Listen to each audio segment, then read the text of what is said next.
It's a fascinating insight to have a head coaches, and especially on the D1 level as well, talking about failure. The big things are bring your personality to practice and make mistakes at pace. So that's actually perfectly in line with the research. On the baseline, it's self-esteem. Well, it's funny when you go through those things. I'm going like through my roster. I'm like, this kid does this. This kid would be better here. Now, I didn't mention this before we start, but I have a beef with grit. So when you tell me you have beef with grit, I was like, I kind of have beef with grit. And how do you define it? So grit is actually two aspects. Now, the passion piece is a problem because maybe I'm a bit harsher. Maybe as a social worker, I shouldn't be. But it's like, if you don't have passion to do something, like, so what? Who cares? Like, regardless of your emotions, what's going to help you towards your overall goal? Mental self-discipline. With grit, there's like that certain level of confidence. Call it instant positive response. We're looking for IPR. It's going to help you perform better. It's going to help your team get you back in the play after you do maybe lose the ball. If you don't have that instant positive response, you're showing your opponent that you're lacking. Tiny little paragraph in the research around confidence. Defining confidence is just feeling good. The way I teach it is almost just kind of relating to them as a human. Sounds like you have certain systems in place. The culture meeting in the locker room is really important. This is how I like feedback, or this is how much negative talk I have. What if objectively the confidence shouldn't be there? For example, welcome to the All Mental Podcast for athletes, where we do a deep dive into the mental strategies so that you can be able to gain a competitive edge in any sport that you play. I'm your host, Charles, and while I am a licensed therapist, it's only for informational and educational purposes only. This is not a substitute for your own individual therapy. If you do need a therapist, please do find one beside your area. Division I field hockey head coach for Stonehill College, Dani Aviani. Welcome to the All Mental Podcast for athletes. How are you doing tonight? I'm good. I'm excited. Thanks for chatting with me. Good. We're going to dive right on into things. Yeah. So, I want to look at things from both of you being a head coach, and then from a coaching perspective, but then also how you coach players on the mental game. Because I think it's a fascinating insight to have a head coach's insight for things, especially on the D1 level as well. Just diving right into confidence. There's aspects of confidence, and I'll dive into that too, but how do you define confidence for your players, and how do you end up building confidence inside them? Yeah, I think defining confidence is just feeling good. And it's almost that word that you don't really know what it is until you have it. And it's like, okay, now I'm confident. And I think it's just the way I teach it is almost just kind of relating to them as a human. And you know, me as a first-time head coach, I'm 3 years in. There's a lot of moments when I'm not confident, and just being able to relate to them in that way has been fun. And I think just being able to let go of mistakes and move on to the next has just kind of been the point here. Cool. Okay. All right. So I think I like that you try to relate to them for same as you, like you don't have confidence sometimes the same way players don't. So to dive a bit deeper, what strategies do you use? Let's start on the player side. What specific strategies do you use to kind of help build that confidence for them? Yeah. It's a feeling, but how do you help cultivate that feeling? Yeah, I mean, I'm a loud, energetic person. I consider myself a very positive person. So I'm that cheerleader. Like they do one little thing right, and I'm the loudest person in practice, clapping and cheering, and the biggest celebration ever. So that's definitely the one big way I lean into building confidence, and they just get to feel good. And it might seem silly in a moment in practice, but I think everyone around them, and them included, are just beaming. Okay. So what about what they make? Actually, let's stay there for a second, because I think that rolls really well into the research around confidence. So there's 4 different kind of components to it. You have outcome performance, and there's certain ways that coaches can impact performance. So I asked you. You have outcome performance, whether they believe they can actually win the game or not. You have your performance confidence in the moment, as far as do they believe they can do the specific skills that it takes to be able to do whatever they want to do, whether it's passing or defense or defending, etc. Then you also have physical confidence. Do they physically have confidence in their ability? And you also have what they call mental confidence, which is a bit more fluid and ambiguous. It's like their ability to be able to maintain a certain level of confidence throughout the game. But on a coach's standpoint, one of the really impactful ways is how you talk to your team, and you being able to hype them up when they do make positive plays. You're able to verbalize that and provide them with that, what science would call positive self-talk. So usually self-talk is to the self, but I think as a coach, you can provide that talk for them, especially if a player doesn't have their self-talk that is a way that is helpful for them. If you kind of put some of yours inside their head, then when they are struggling, when they're on the field, they can hear that voice. The same way that growing up, they probably hear their parents' voice or their coach's voice. On a college level, their parents might not be there as much. So your voice is in their head, giving them that positive confidence that they need, whether they're training or whether they're on the field. So that's how I kind of connected to. Yeah. I think that's interesting. Yeah. I think in moments where it's hard too, I look back and I remember what it was like when I was an athlete. And I remember doing this drill. It was hard. And I think verbalizing too, like you might have some negative thoughts going through your head right now, and that's okay. Like you can get through it. And just this is the time where I'm starting to kind of learn of like, okay, now is the time you need positive, because I know the negative's probably coming in right now. Yeah. So, okay. So when a kid does mess up, when an athlete is making a lot of mistakes, and maybe objectively, like they don't have a lot of comments because they are failing so often, I mean, in a particular drill or whatever the case may be, what things would you say to them on an individual player level, but then also when you're addressing the whole team, how do you address that? Yeah, I think sometimes we pick and choose when to be general and when to be direct. And maybe you might see one person make a mistake and maybe you give a general comment to the team. Do they, and then you look at them again, do they adjust? And okay, not so much. Maybe I'm gonna go up to her directly and be like, okay, break it down a little bit more. And then you just kind of continue to chip away at it until they kind of get it, until you have to kind of pull them out of the drill and then really talk about it. And I always kind of self-reflect, and maybe I didn't make sense when I verbalized that. Maybe I have to show it on the board. And it's not so much that this kid's not getting it, but I need to find a different way to make them get it, and to make them feel comfortable to say, okay, I didn't get it, but I'm comfortable enough to ask for clarification. And then what exactly would you say? Like if I'm an athlete, right, and I make a mistake, like what conversation would you have there? I think it depends obviously what mood I'm in and like the situation, but sometimes it's a chuckle and like, that's okay, right? Like I think it's knowing that athlete too. And I know they do a lot of talk with each other about, how they like feedback. And we've been doing a lot of work with, this is how I like feedback, or this is how much negative talk I have during a practice. And I'm usually roasting myself. Kids will kind of often say that. So we talk a lot about these things,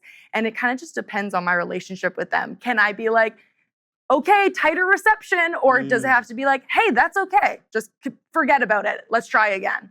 So there's just moments of whether you let it go and on to the next one, or if it's an example, kind of like what you said, if it's over and over again, and it's a senior who I know who can do it, I might be a little bit harder, or is it very out of the normal where I'm like, okay, I need to ease off. It's just not their day. Yeah. I think something really interesting that you said is, you guys talk about how you want to have feedback a lot. 'Cause I think confidence when it comes from a coach to a player is you're trying to cultivate it. You're trying to build it, or you're trying to maintain where it's at. You don't want to break it down. Like anything to do to break it down. If you're breaking it down, then it's like that's going to reflect negatively on the field.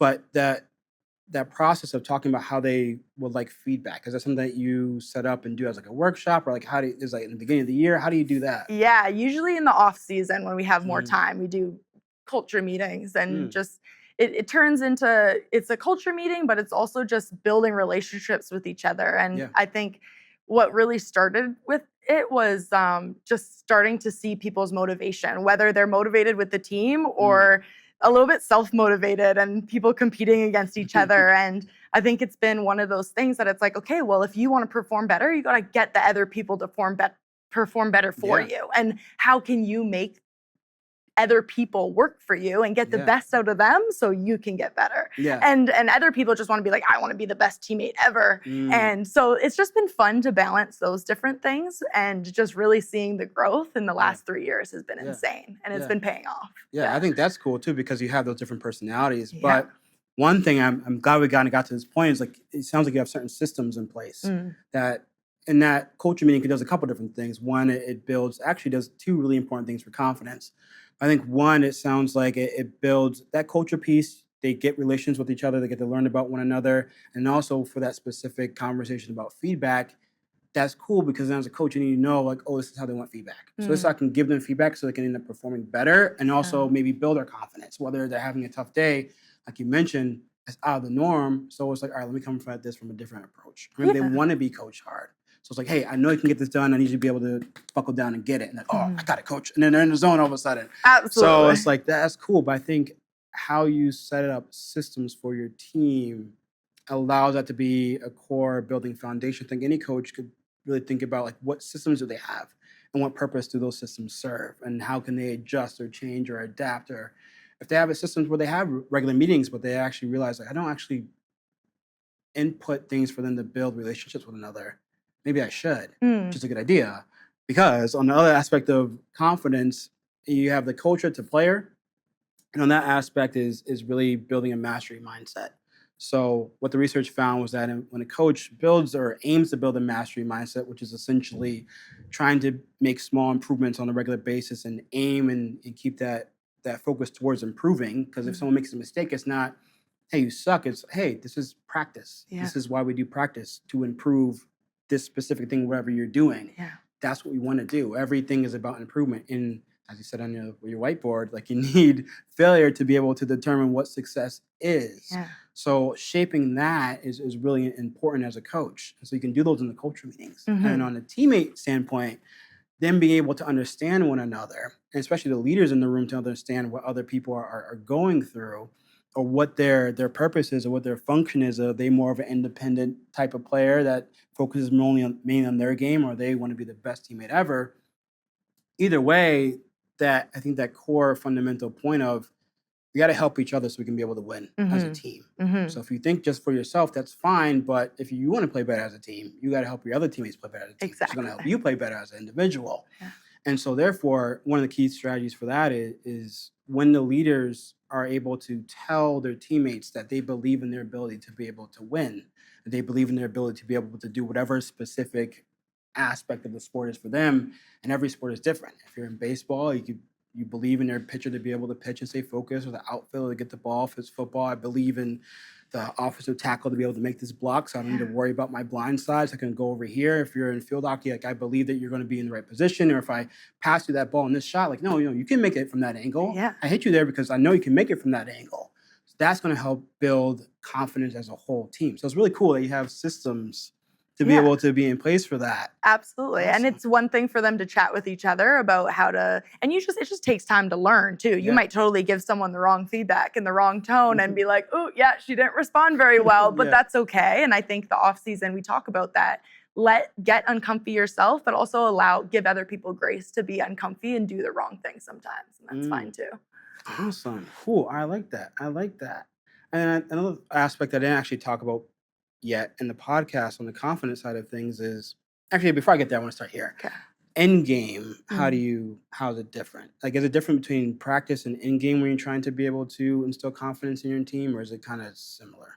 I think that's in game. I think that's a part where it's a struggle, because I am a firm believer that whatever happens in practice, when it comes to game day, I'm not changing anything. The only thing that I'm saying differently, besides very minor game plan adjustments at halftime maybe, is just the same thing I've been saying all week. And we might have a couple focus points throughout that week, but I'm a firm believer that they're not intaking much information when they're coming off the court after 15 minutes for a 2-minute rest, that they're not, it's just dependent on how much we prepped that week, and just sort of any sort of motivational belief that I can give. But I think that's the tricky thing that I'm still kind of navigating, is instilling that belief, and how to instill that belief in a 2-minute quarter timeout and in a 10-minute halftime. So just trying to find the sense of calm and resort to kind of what we've been focusing on during the week to say, hey, we're prepped. You can do this. Just focus on these same things. Nice. Yeah. I like that, which is actually rolls into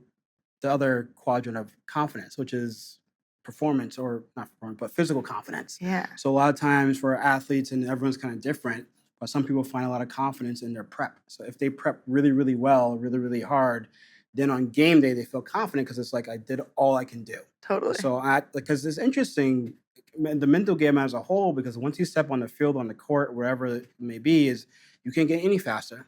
You can't get any stronger. You can't get any more agile. Whatever your stats are, what they're going to be, but the mental game fluctuates. And I think why I like starting with confidence is because your mind and body is connected in it. And if you're spiritual, I guess you can add in that too. But at least on foundation, your mind and body is connected. Yeah. If your mind has a lack of confidence, which means you don't believe you can do this particular pass, your mind says, "Ooh, wait, hold on. Maybe I gotta wait till they're here. Wait till I'm here. Maybe I need to add more strength between this."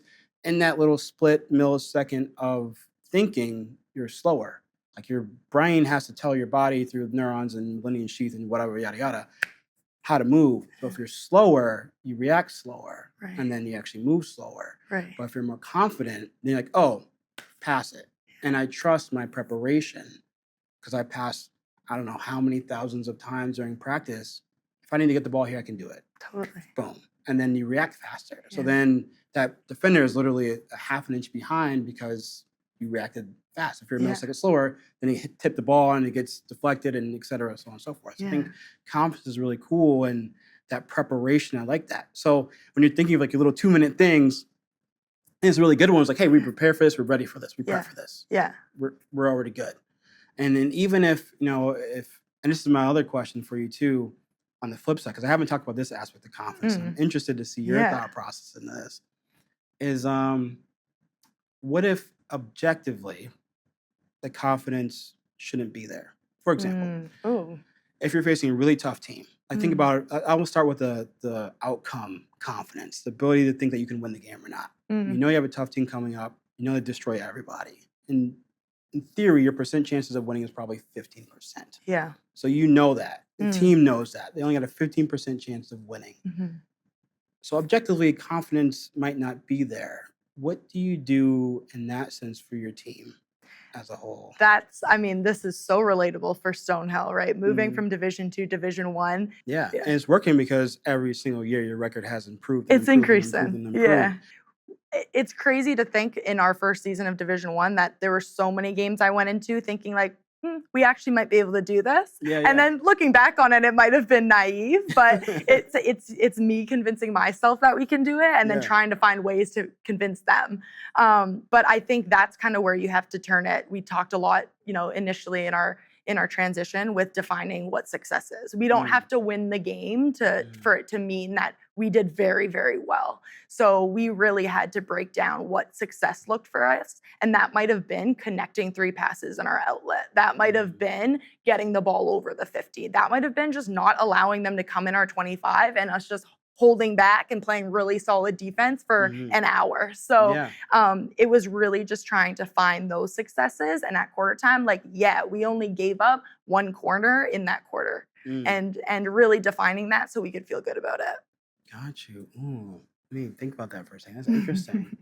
And don't get me wrong, it sucked in times where the score is 9-1 and we're trying to get through the last quarter and we're still trying to find success. But you just had to throw away the first 3 quarters and just try again. And again, why are we here? Just focus on having fun, and you're with your teammates. And that's why the relationship building was so huge for us in the beginning, that we're doing it together, we're doing it for fun, and let's just try to do something really cool. I know where I want to go with this. I think it's going to be interesting. Ooh, I like this. All right. My mind's like, all right, I like this. Where we're going. All right, cool. So you talked about defining success. So you do that in the offseason too.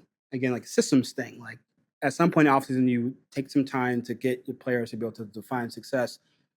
Tell me about that process. I think that relates into confidence. I'm going to go full circle, but I want to start there. Yeah, I think it goes back to our culture meetings of what are our goals here? What do we want this program to be? I had my own 4-year plan as I was hired, and we might be on track to do that. But it was really taking the team and what do you guys want out of this experience, and how do you want to do it? And me just listening to them and giving them a lot of control in that sense. So, if they said I remember, Madison Darmstadt saying, I want a championship culture in 2022. And I'm just like, okay, we're going to get there. And I just feel like we're finally getting there. And I think it's an exciting time to be able to take it step by step. It's not unrealistic to have a championship culture at this point for us. So to really just put that in play and just take the baby steps to get there. So let's go deeper into the baby steps. Like, what does that mean for the team? Like you mentioned, like if you have a tough game coming up and it's like, this is how we're going to define success. What are some of those ways that you defined it? Yeah, I think we're getting to the point where I do truly believe, and this squad, I think truly believes that they can compete with anyone on our schedule. Nice. So I think we're going into every game like we can win this, or we can absolutely play with them and we can make this score tight. But I think, the scouting and the preparation is everything for them. And I think with our resources, I think it's like as much as as much as we can put into it, that's what we're going to get out of it. And I think it loops back into the preparation in order to win that game and then feel good enough in all those aspects. But unfortunately, there's a lot that goes into it of the 11v11 field hockey game. So it feels, I think everyone can be a little bit, nervous, even the coaching staff at times, as we go into a game and feeling there's always more we could have done to prep. Yeah. But it sounds like during certain games, like, hey, our main goal this game is to defend this way. Our main goal of this game is to get past the 50. Was it from the mindset of that, to get to a point to where you are now, you feel like we can hang with anyone at the very least and then dominate when we need to, that those building blocks are necessary to be able to get there? Like, in order to be able to play at that level, we need to be able to do this first type of thing. Was that the thought process? I think so, although like the roster and the team has changed a ton. And, when I look back at all my returners who were here in 2022, there's very few of them. So they're starting to sort of see like, okay, there's different talent here, there's different people, and their roles have been to get the newcomers on board with our culture and our relationships first. But now it's starting to get a little bit more hockey oriented to be able to actually execute, a game plan and things like that. Yeah. I got you. Okay. So I'm going to go full circle with confidence here, because I was thinking about this a lot. I think that, objectively, and you can let me know your thoughts on this too. Objectively, when you, like, I might have a 15% chance of winning. I think of things, we can maybe talk about self-discipline too, but you kind of always have three options with a lot of choices in life. You can either do nothing and probably stay there. And if you play with the level of confidence you typically have, like, you have a 15% chance of winning. The worst thing you can do is not have any confidence. And then maybe instead of having 15% chance of winning, now you only have 10, 11. Because I mentioned, like, if you don't have any confidence in winning, then your mind is slower because you're making second guessing yourself, etc. So then your objective chance of winning maybe decreases a bit. The best thing that can happen is you have as much confidence as you can, and you play to whatever, that you trust your coach in this sense. And it's like, all right, coach wants us to do this and execute this way. This is our best chance to be able to win and our best chance to develop in the right way to be able to have a championship level team. Therefore, if we do that and we stick to that plan, maybe our chance of winning is 16, 17, 18%. Right. So it's even if you objectively might not have a high chance of winning, it's like, what other option do you got?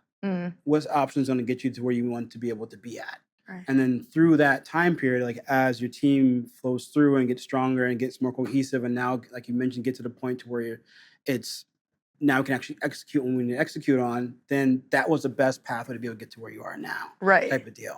And I think it's interesting that you had mentioned, like, oh, was there ever a time where, like, the confidence was there that it shouldn't have been? And I think that can happen so easily throughout a season where you play against an opponent we might have lost, but we played so good. Like, there's been moments where we've played so good, we've lost the game, and we feel better about that than a game that we've actually won. So it's been interesting to navigate, like, our out of conference opponents. And then you get to the conference games where it really matters.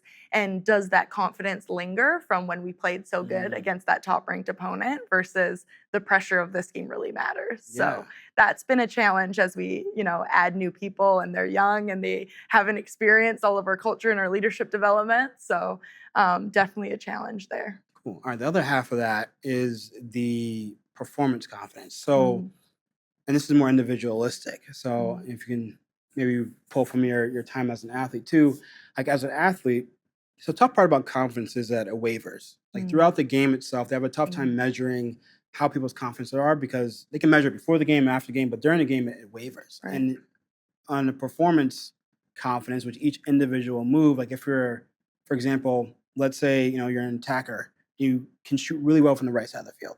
High level of confidence on the right side of the field. I can bang anything from here. But then on the left side of the field, your confidence is completely different. So if you were talking to an athlete and they had really low levels of confidence, they don't believe they can do something, how do you support them in that sense? I think make them uncomfy and put them in that situation. I think there's moments where it's like, hey girl, I know you're good on the right. Time to go on the left because kid's good on the right too. And it's time to figure it out. And it's gonna be uncomfy and just, verbalizing it and just know you can do it. And here's your opportunity. Hey, at least you're still on the field. You got to play on the left side. Here we go.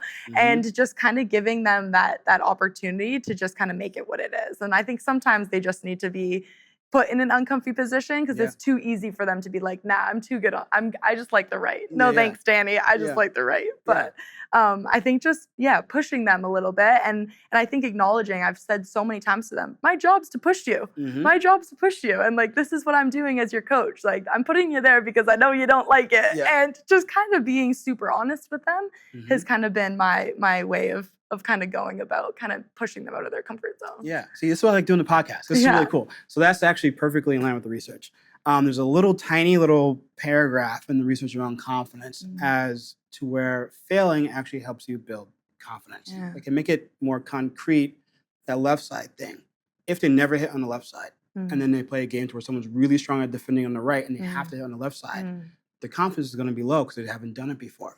When actually, if they in practice on the left side, they might still suck at it, sure. But in game time, they know at least like, hey, if I'm on the left side, I know at the very least I have the best chance of getting this into the goal. I have to hit it this way. And I only know that because I practice it. Even though I still suck at it, it's still not my best. But it doesn't matter like what my emotions are in this moment. I need to shoot it now because I have the lane. And so the best way, because I know I practice, is to hit it like this. So even in failing actually helps build confidence. Yeah. So I like it. I don't know if you knew that, but that's what you do when you No, tell them. just You're like, this is great. Like, I'm good. Yeah, amazing. Like, I totally read all the research. Yeah, this is awesome.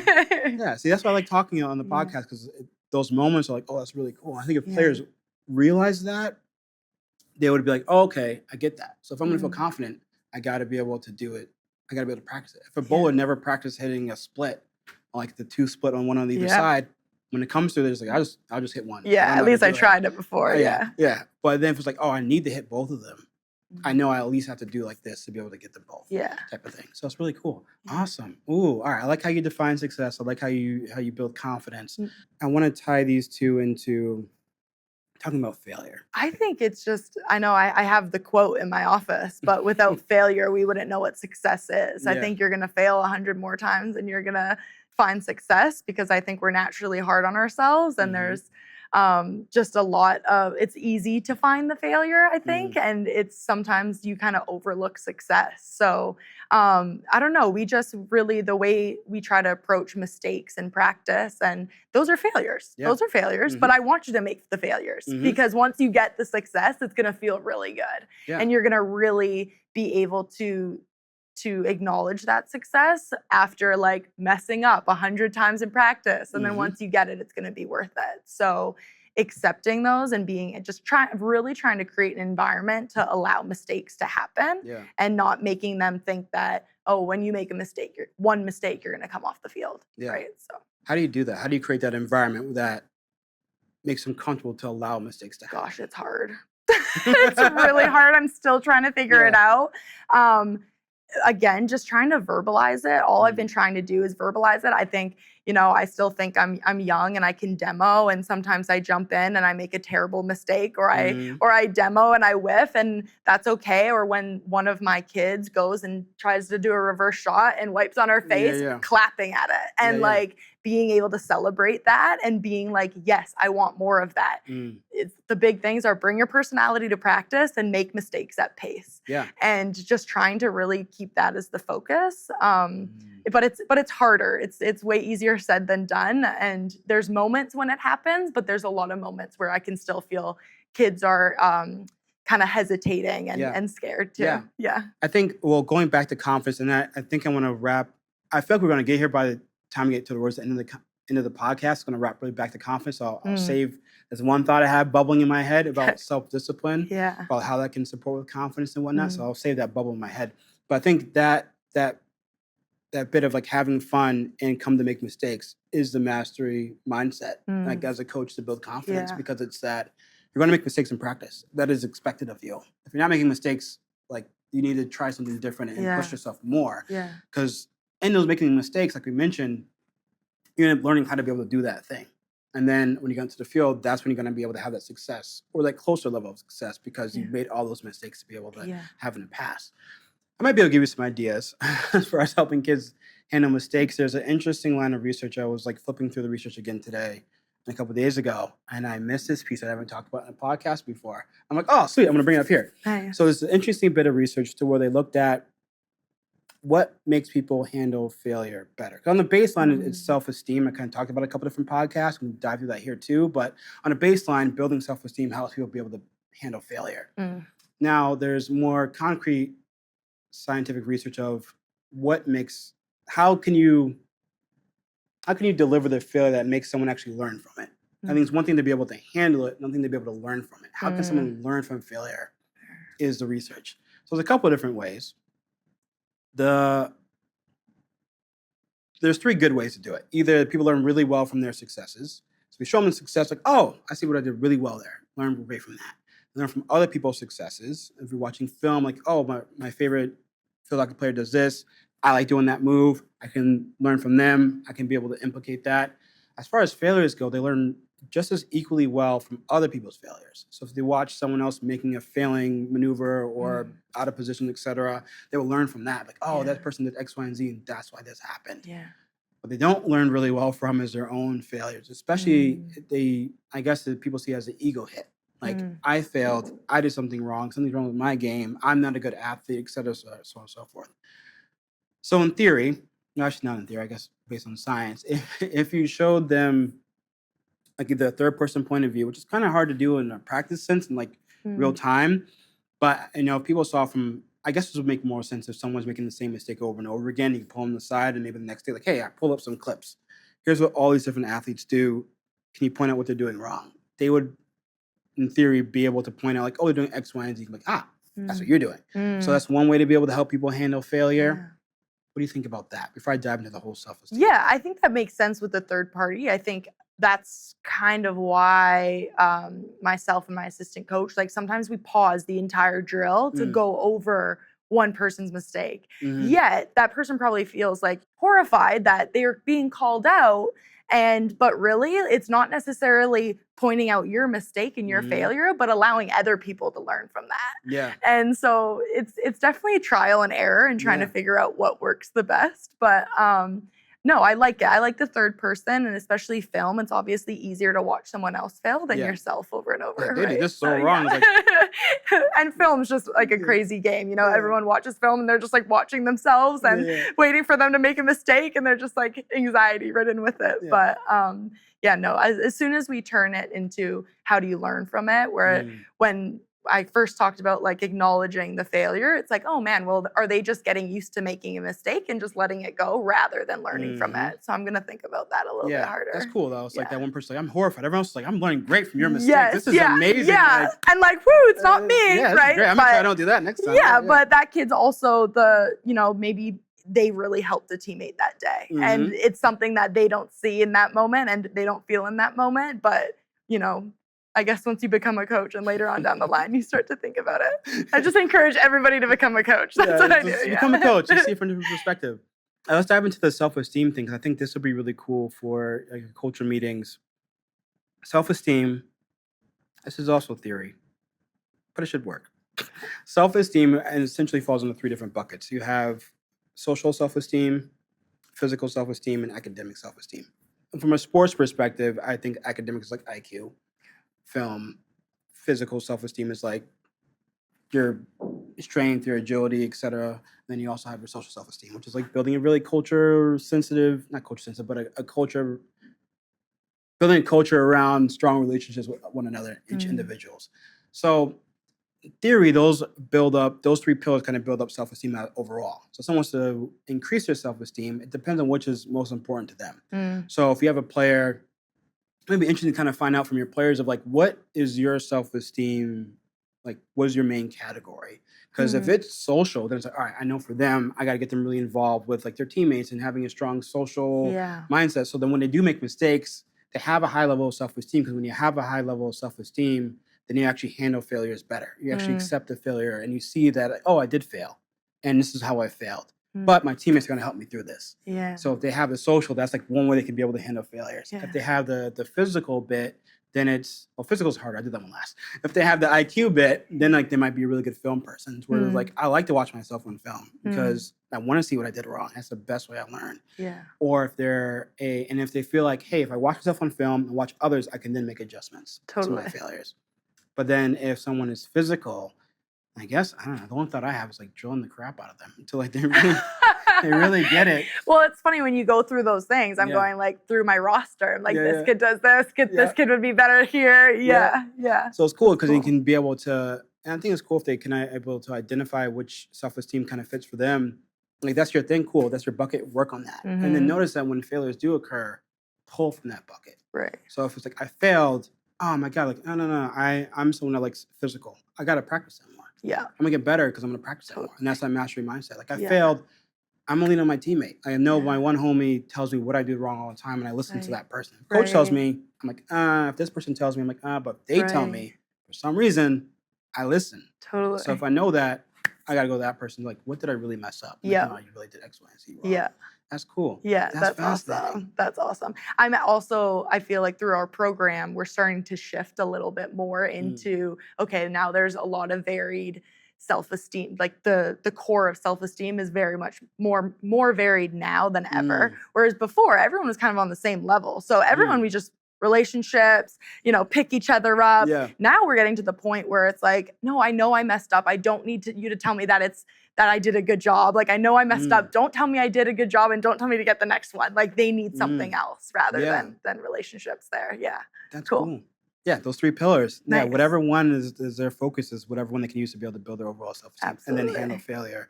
And then with the mastery mindset, they'll be able to have confidence. Yeah, it's all like, it's cool. Everything's like interrelated. No matter what topic you pull, it's all interrelated. That's awesome. So you brought up grit. Now, I didn't mention this before we start, but I have a beef with grit. Okay. I have a bit of a beef. Yeah. But you mentioned it depends on how you define it. Totally. So how do you define grit? I think grit was one of those words that no one ever defined before. And it meant, when I was an athlete, it meant grittiness, meant physical contact and toughness and the way you present yourself and how much you can like elbow someone in the circle and work is hard and work more than your legs can handle. And honestly, putting yourself at risk of injury is kind of where you go to the limit. So when you tell me you have beef with grit, I was like, I kind of have beef with grit. And how do you define it? And we literally have a drill called grit, and we still talk about grit in order to just get a little bit more physical in our gameplay. Interesting. So you have a different beef than I have beef with. Okay. Interesting. Okay. All right. Well, before I go about my beef, so your beef is, so how would you want grit to be defined? How would I want grit to be defined? I think there is that physical aspect of it, and I think it's very much related to mental toughness, and you just have to be careful with the limit you push. And to get someone to be more mentally tough and grittier has been like my mission of a coach of like, how do you do it? And in a safe and healthy way is kind of like my journey and my challenge right now. But yeah, I think it's just with grit, there's like that certain level of confidence too, that you're going to move around the field and give it everything you have. And it's obvious when someone's gritty. I think everyone on our team can say like, that person's gritty. There's that physicality behind it. And there's the confidence of, I know how hard I'm going to work, and that hard work ends up paying off with opportunity and results. Interesting. All right. So grit, I like that. That hard work is so the grittiness is that putting in that hard work and putting that having that perseverance to be able to continue pushing forward. So here's my beef with grit. And this is probably the most research I've read on the topic because it was like very ambiguous. Like, what does this mean? Yeah. So grit is actually 2 aspects. There's perseverance, which I think everyone kind of relates to grit, like perseverance, but then you also have passion. The passion piece is my beef with grit. Okay. So I'll start there with my beef. So, and actually the research actually does agree with my beef as well. Okay. So if someone that wants to be, grittier, have grit, they got to have the perseverance, which is cool. That's cool. That's really well in line with achieving someone's goals and having perseverance. And obviously with sports too, if you mess up, you make a mistake, again, connected with failure and everything else, you persevere and you try again and you try again and you try again and you try again.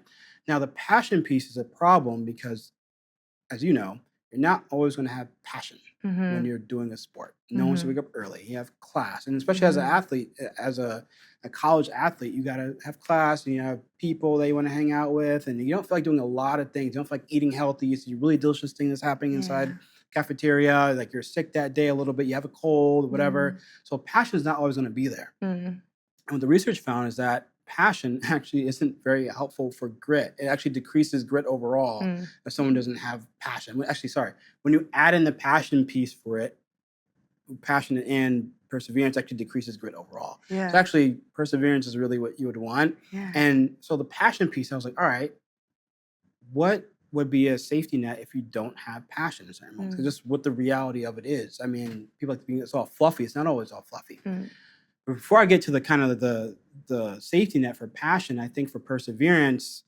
there's research on like what builds perseverance. Like how do you build perseverance? And I think the best strategy you have is what you're already doing, which is again like that mastery mindset. It actually connects really well with that. And then also having that, what they call the growth mindset. Growth, mastery, kind of the same thing as that. We're here to learn. We're on, what did we learn today? How did we learn today? I guess if a coach wanted to infuse it, would be having that system after practice of like, think about what you learned today. Think about what it is, how it's going to impact your game. How did you grow today? What specifically did you do to be able to grow today? Whether they want to like journal that or say it out loud, depending on how big the team is, that will help build the growth mindset, which will help build and cultivate perseverance. So then when something doesn't go well, it's like, well, get up and try again. Again, you kind of have three options. Stay where you are, move backwards, or move forwards. So only three options you got, which rolls really well into self-discipline. So we're getting there. But that is, I think, like perseverance and how you kind of cultivate that. It's kind of a really simple strategy, but that's pretty much it. And on the safety net piece, actually, we're already there. Safety net piece is self-discipline. Like you're not always going to have passion. And this is like the top part of your quote of control your emotions. And so maybe I'm a bit harsher. Maybe as a social worker, I shouldn't be. But it's like, so what about your emotions in some circumstances? Because if you don't have passion to do something, like, so what? Who cares? Like, regardless of your emotions, what's going to help you towards your overall goal, which is the definition of self-discipline. Regardless of your emotions, is that going to help you achieve your goal? Yes or no? If you say no, then you don't do it. If you say yes, then you do it. It's really, really simplistic. So I think in the strategies for building self-discipline is there's 3 levels of self-discipline. I want to get all into it. I think let me back up. There's 2 aspects of self-discipline. You have self-discipline to actually do stuff, the self-discipline to go to the gym, the self-discipline to go to work out. Then you have mental self-discipline, which is, again, that emotions piece. Of regardless of my emotions, take us out the equation for a second. What's going to help me do what I got to do? I think that the best strategy for that is cognitive reframing, which is like asking yourself that question. Will this help me get to my goal? Yes or no? Yes, I'm going to do it. No, I'm not. And the more someone practices that, and the faster they get at making those decisions, the less they take their emotions out of it. I think how that translates into the game as far as gritty goes, make it kind of full circle, is in game, you lose the ball. If you, again, like mind-body thing, if you like just stay there for a second, like, oh my God, I lost the ball again. Oh, guess what? Like now they're 3 steps down that way. You're out of position. But if you train yourself to be like, it doesn't matter what my emotions are. They stole the ball, I gotta go get it back. The faster you do that, the better chance you have of getting the ball back, the better chance you have of getting in position, which allows your team to get in position, because if they're expecting you to go that way, and now it's going that way, they got to change direction to move back. And if they're all slower and moving back, then now you're off jump. So I think for the grittiness standpoint, I think it is that perseverance bit of having that growth mindset, but then also pushing what I guess would be self-talk of what's going to help me win. Yes or no? And that's how I would do grit. What's your idea? I think a lot of people frame it in a different way. You know, I had a former boss of mine call it instant positive response, and we say it in this program too, IPR. We're looking for IPR, and I think there's it's going to help you perform better. It's going to help your team get you back in the play after you do maybe lose the ball. And you're also, if you don't have that instant positive response, you're showing your opponent that you're lacking. And now your opponent is now going to be fueled based on you making a mistake in your reaction. And so we talk a lot about that, but again, easier said than done. And it takes a lot of work and practice to put that into play in order to see the see the benefits. Yeah.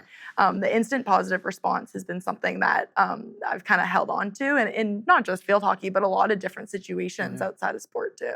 How do you train that, or how do you go about teaching that? I know it's easier said than done, but what's some strategies that you do? To be honest, it's like calling it out when someone is shrugging their shoulders and they lose the ball, and it's like, hey, just turn around, and like really calling it out when it looks negative. And I think some people don't realize that they're doing it. And to talk about that in a culture meeting in the locker room is really important. We did an activity of, everybody anonymously giving feedback and rating how everyone's IPR is in their communication. And I think that was shocking for them to receive this full page of information from their teammates that, oh, I didn't even realize I was doing that. And now you're going to check yourself before you go out next practice. Yeah. Just like understanding that, identifying what it is, being aware of it. Yeah. That's how you can be able to actually make an outcome that you would want. Absolutely. Do you ever do imagery at all? I have some of my student athletes who have kind of led the team through imagery, visualization, and it's amazing how it can help certain people. It's something that I was very kind of foreign to until I got into like hot yoga and like meditation and like, oh, this is what it means like when I calm down and like can visualize something. So a little bit of experience with it, but honestly, my kids are showing me a little bit more than that. Nice. Yeah. Visualization has a couple of different aspects you can use it, and a couple of different ways you can utilize it for. But I think for this particular case, I think if people imagine what they want to do in that situation, like primes their brain to be able to respond to that. And then eventually it becomes a habit. So eventually, whenever something happens, their habit response is like, what do you call it again? The IPR, instant IPR, positive response. Like IPR. Totally. So if they like take a moment to like visualize, like even whether it's like during practices, like, hey, what are we going to do when something wrong happens? Right. How are you going to respond? Think about what you're feeling. Think about what your body feels like. Think about like what you're thinking about. Okay, how do you want to think? How do you want to move? How do you want to be? Yeah. And then over time, they're training their brain to be able to have that response. It's not obviously not as good as actually in the moment, right? But it's another layer of practice. The same way you practice a drill, the same way you practice like a shot, or whatever. The same way you practice it is you practice it.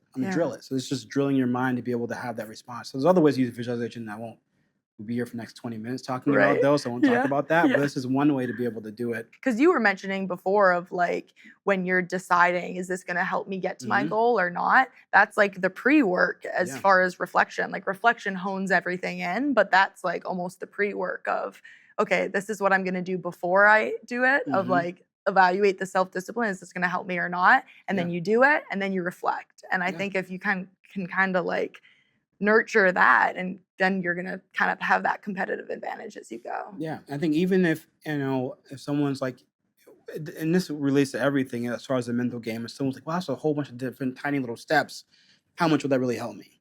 Again, if it helps you 2%, 1%, 3%, is that helpful? Yes or no? It is. Should you do it? Probably. Yeah. Objectively, yes. Otherwise, if you say no, it's like you don't want to improve 1%. Yeah. Like, no, you probably do.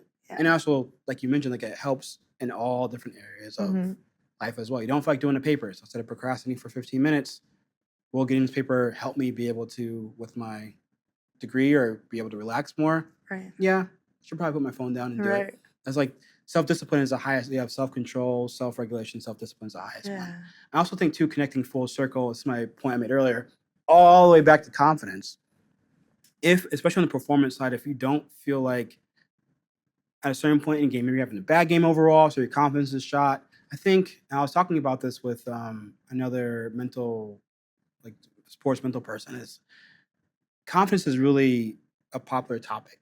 I think every athlete, every coach is like confidence. I don't think confidence is the end all be all, because there's going to be times where you don't have confidence. It's the reality of it. Like going into a game, you might feel like, hey, we're going to win this game. They have it on defeated. We're going to win this game. But it's a team sport. Maybe 7 out of 11 have that mindset, like, I'm going to win. Like, we're going to win. We got this. So then therefore their mind is firing off accurately. So their body's moving as fast as they possibly can. But the other 4 are like, I don't think we can freaking win.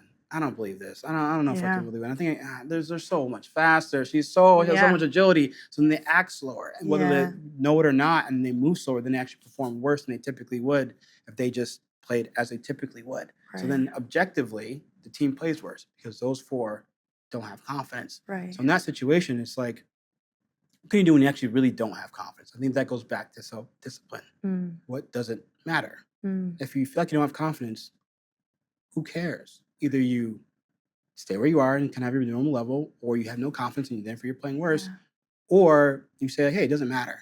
What I do know is I need to be in this position. What I do know is I need to hit the ball this way. What I do know is I need to focus on their hip movement, or et cetera, to be able to make sure I line up with their body when I'm playing defense. That's what I do know. Right. That's the only thing I can actually do in this moment. Right. And knowing that, it's the best chance that we have of winning.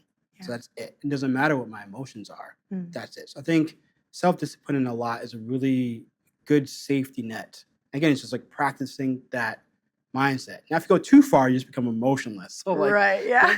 Go down too far, your best friend's like, I'm really sad. You're like, what does it matter, Susan? Like, does it really matter? And you're like, well, I need help right now. And it's like, but think about your emotions. Just take them out of it for a second. Are they really good or are they really not? Like, yeah, they probably should have dumped you anyway. Like, it's not, you can go too far with it. But I think in the sports realm, like kind of having that in some capacities is good because confidence isn't always going to be able to be there. Right. Yeah. Do you think a team is winning the game if they have 4 not confident people on the? I mean, do you think that's like transactional in the sense of like, okay, if I have 4 people holding the team back, they might not win? Yeah. Probably depends. Yeah. I feel like we're losing that game if I have 4 of 11 on the field. You don't think probably. Unfortunately. And so I think, but that's why I think it comes back to team culture and everyone has to be helping each other's confidence because you're going to have 7 people and it's going to really stink if 4 people are holding you back. Yeah. Even though like they look like they're playing fine. They think they're trying, but but there's that sense of belief that's just not there. Not there. Not there. Like maybe if they're on one clump of the field, like that's going to really suck for your team on that one clump. But if they're sprinkled out, maybe you have a chance of winning still because they're kind of like sprinkled and this person can pick up this person's slack. But I mean, I think like even that person that is really self-centered and really selfish and not selfish is not a bad thing. It's not a bad thing. And everyone is. Yeah. I'm very selfish. Yeah, same. So if someone's very selfish, I want the athlete like, hey, like, do you like? That's how you got to get to where you want to be.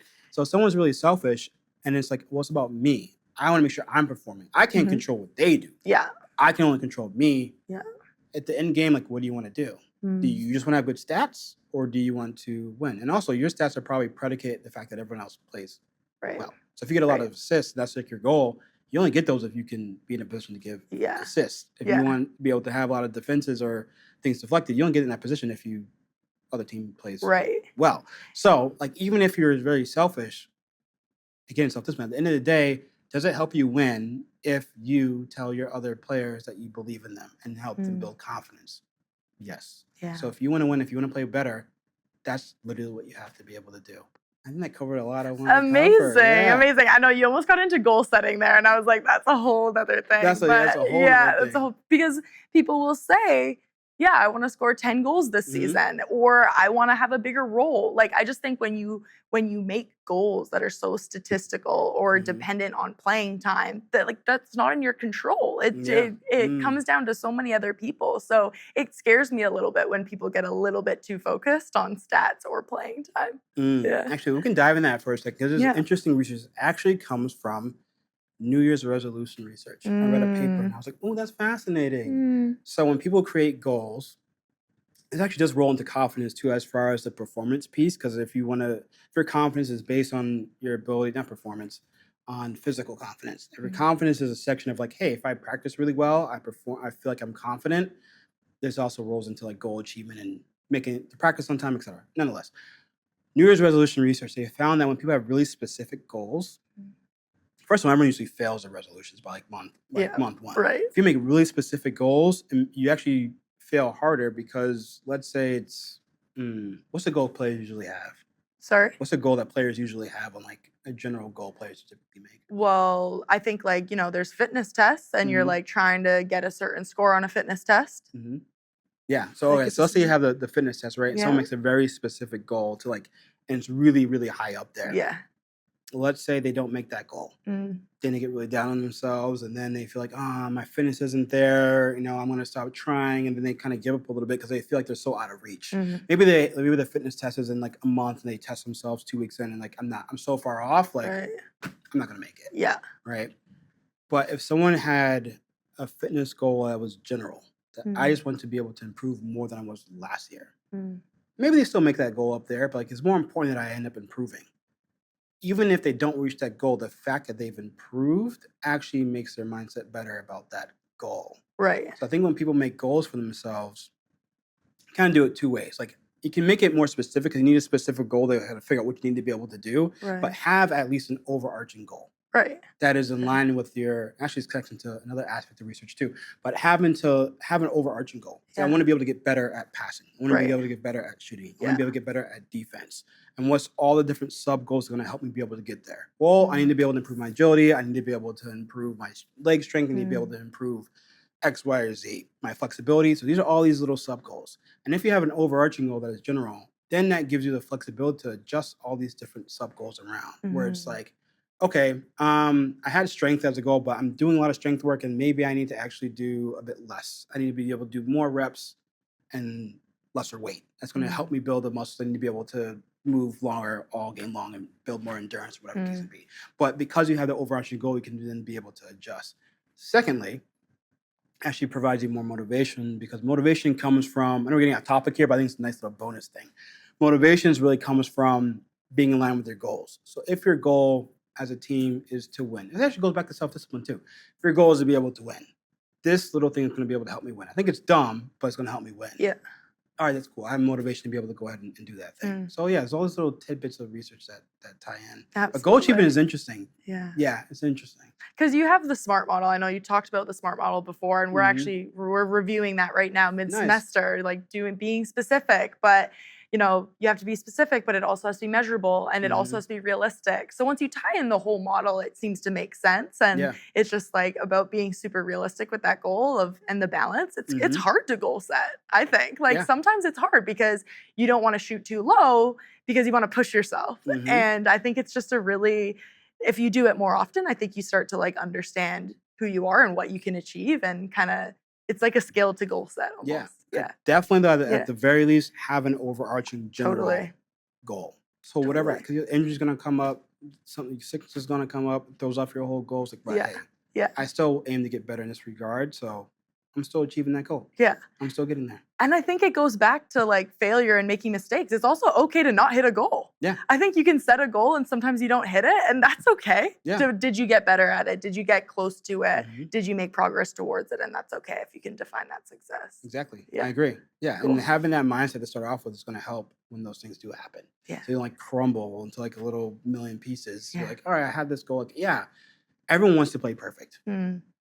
But that's not realistic. Even in a pitcher, like hitting a no-hitter, throwing a no-hitter is still not perfect because you can throw a no-hitter when someone walks. You can still throw a no-hitter. And someone might still hit the ball. You just didn't make it on base. So you weren't, even in that case, like you still weren't perfect. Yeah. And it's okay. Absolutely. Cool. Absolutely. All right. That's all awesome. I got. That's all I got. Thank you so much. That was fun. Thank you, Dani. I appreciate you. No, I appreciate you. Thank you so much. That was fun. Oh my gosh, how everything is connected. It's is so wild. interesting. It just goes on and on. Everything is like connected. I can do it all day. Yeah.